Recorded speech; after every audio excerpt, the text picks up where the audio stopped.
The sad part is that Luke 19 explains in verse 41 to verse 44, he says, "And when he was come near, he beheld the city," this is Jesus Christ, "and he wept over it, saying, Thou knewest not the time of thy visitation."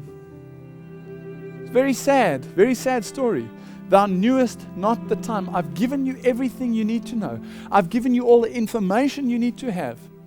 Not only must you look for signs at the end time, but I've even given you, when I was going to be alive, the house of Israel, I've given you prophecies to predict when I'm coming.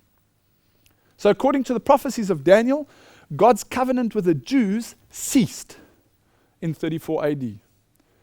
This is a very difficult subject to discuss with a Jewish person because clinically, this is what it says, Matthew 23:38.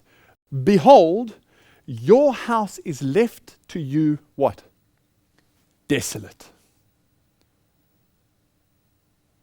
Question. How much is left when something is desolate? Nothing. Very hard message. The house, the lost house of Israel, which had the disciples had been sent back into, was now left desolate as the gospel was turned to the Gentiles. Acts 13, 46, 47. It was necessary that the word of God should first have been spoken to you. That's the Jewish nation. But seeing you put it from you, lo, we turn to the Gentiles, that thou shouldst be for salvation unto the ends of the earth.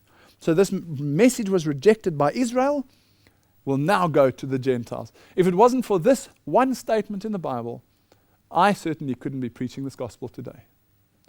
Galatians 6:15 to 16 speaks about the rite of circumcision, because up to that point in time, circumcision had been the requirement to become part of the house of Israel. Now, Paul says, "For in Christ Jesus, neither circumcision nor uncircumcision means anything. What counts is a new creation." New rules apply to this situation. Everything was fulfilled to absolute perfection. Everything. Prophecy, time prophecy. Both of these have been given to us to prove to us that Jesus is God.